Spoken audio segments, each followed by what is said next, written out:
Hello friends, ओम श्री गणेशाय नमः। ओम नमः शिवाय। आप सभी का स्वागत है आपके अपने यूट्यूब चैनल पर।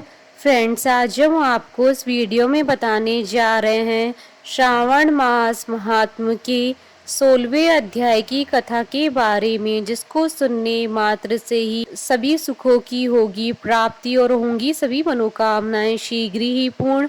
फ्रेंड्स, वीडियो शुरू करने से पहले आपसे रिक्वेस्ट है, अगर आप हमारे चैनल पर नए हैं और आपने अभी तक चैनल को सब्सक्राइब नहीं किया है तो प्लीज़ सब्सक्राइब कीजिएगा चैनल को, साथ ही प्रेस कीजिएगा बेल आइकन को, जिससे नए वीडियो से रिलेटेड नोटिफिकेशन आपको तुरंत प्राप्त हो सके। और वीडियो पसंद आने पर वीडियो को लाइक और शेयर जरूर कीजिएगा, ताकि सभी भक्तों को इस वीडियो का लाभ प्राप्त हो सके।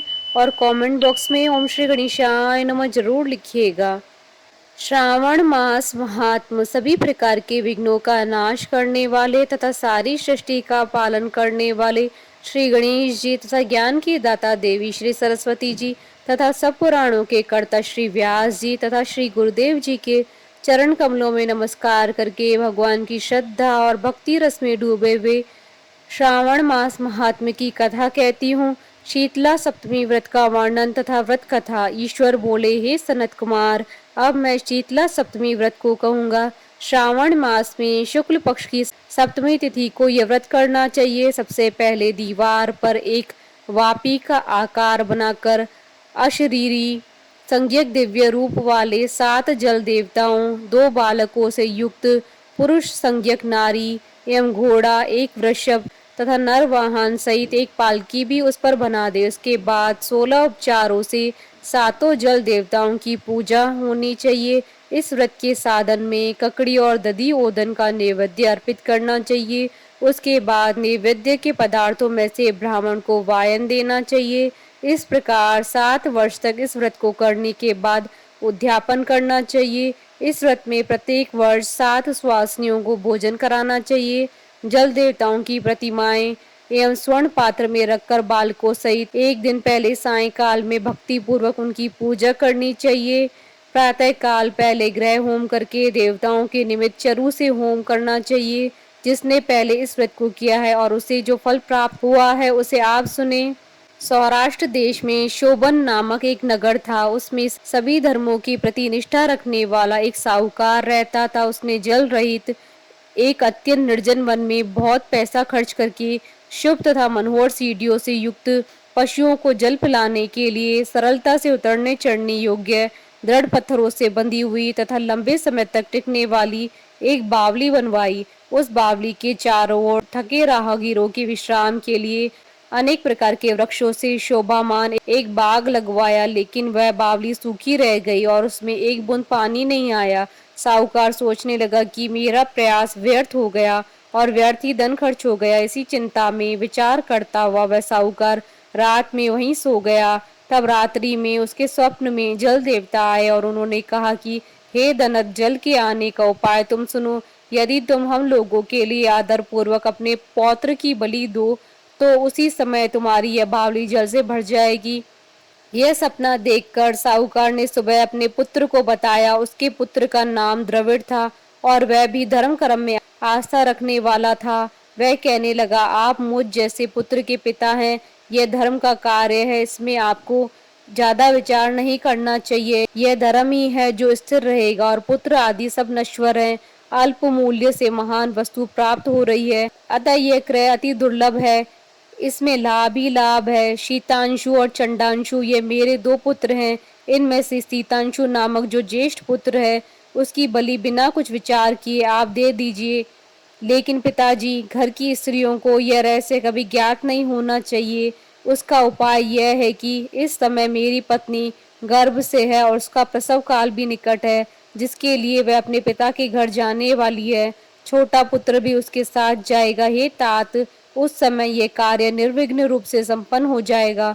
पुत्र की यह बात सुनकर पिता उस पर अत्यधिक प्रसन्न हुए और बोले, हे पुत्र, तुम धन्य हो और मैं भी धन्य हूँ जो कि तुम जैसे पुत्र का मैं पिता बना। इसी बीच सुशीला के घर से उसके पिता का बुलावा आ गया और वह जाने लगी। तब उसके ससुर तथा पति ने कहा कि यह ज्येष्ठ पुत्र हमारे पास ही रहेगा, तुम इस छोटे पुत्र को ले जाओ।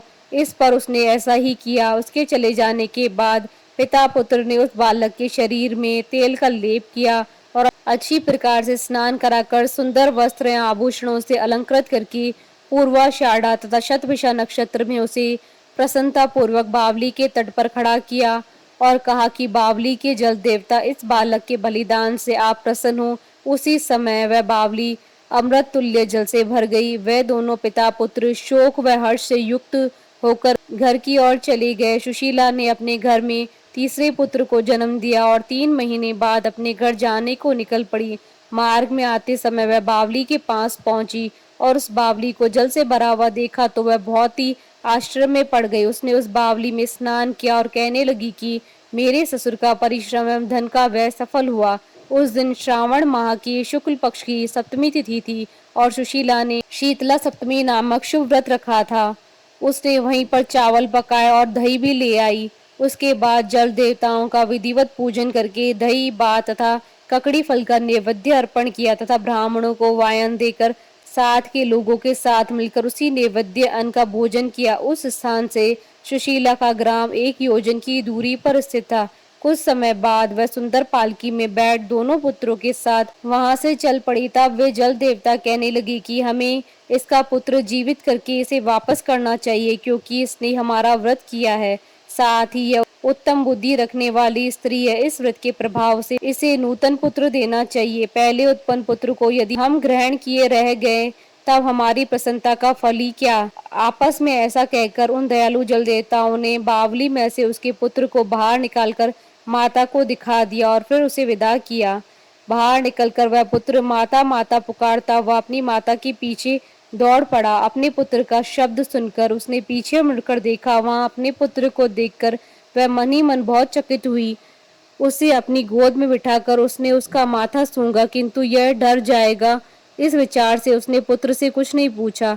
वह अपने मन में सोचने लगी कि यदि इसे चोर उठा लाए तो यह आभूषणों से युक्त कैसे हो सकता है, और यदि पिशाचों ने उसे पकड़ लिया तो दोबारा छोड़ क्यों दिया। घर में संबंधी जन तो चिंता के समुद्र में डूबे होंगे। इस प्रकार सुशीला सोचती हुई नगर के द्वार पर आ गई। तब लोग कहने लगे कि सुशीला आई है। यह सुनकर वे पिता पुत्र अत्यंत चिंता में पड़ गए कि वह न जाने क्या कहेगी और उसके पुत्र के बारे में हम क्या जवाब देंगे। इसी बीच वह तीनों पुत्रों के साथ आ गई। तब ज्येष्ठ बालक को देखकर सुशीला के ससुर तथा पति घोर आश्चर्य में पड़ गए और साथ ही बहुत आनंदित भी हुए। वे कहने लगे, हे शुचि स्मृते, तुमने कौन सा पुण्य कर्म किया अथवा व्रत किया था। हे भामिनी, तुम पतिव्रता हो, धन्य हो और पुण्यवती हो। इस शिशु को मरे हुए 2 माह बीत चुके हैं और तुमने इसे फिर से प्राप्त कर लिया, और वह बावली भी जल से परिपूर्ण है। तुम एक पुत्र के साथ अपने पिता के घर गई थी, लेकिन वापस तीनों पुत्रों के साथ आई हो। हे सुब्रू, तुमने तो कुल का उद्धार कर दिया। हे शुभानने, मैं तुम्हारी कितनी प्रशंसा करूं। इस प्रकार ससुर ने उसकी प्रशंसा की। पति ने उसे प्रेम पूर्वक देखा और सास ने उसे आनंदित किया। उसके बाद उसने मार्ग के पुण्य का समस्त वृतांत सुनाया। अंत में उन सभी ने मनोवांछित सुखों का उपभोग करके बहुत आनंद प्राप्त किया। हे वत्स, मैंने इस शीतला सप्तमी व्रत को आपसे कह दिया। इस व्रत में दधी, ओदन, शीतल, ककड़ी का फल शीतल और बावली का जल भी शीतल होता है तथा इसके देवता भी शीतल होते हैं। अतः शीतला सप्तमी का व्रत करने वाले तीनों प्रकार के तापों के संताप से शीतल हो जाते हैं। इसी कारण से यह सप्तमी शीतला सप्तमी इस यथार्थ नाम वाली है। इस प्रकार श्री स्कंद पुराण के अंतर्गत ईश्वर सनत कुमार संवाद में श्रावण मास महात्म में शीतला सप्तमी व्रत कथन नामक 16वां अध्याय पूर्ण हुआ। बोलिए भगवान शंकर माता पार्वती जी की जय। हमारे साथ इस वीडियो में अंत तक बने रहने के लिए आपका धन्यवाद। ओम श्री गणेशाय नमः। ओम नमः शिवाय।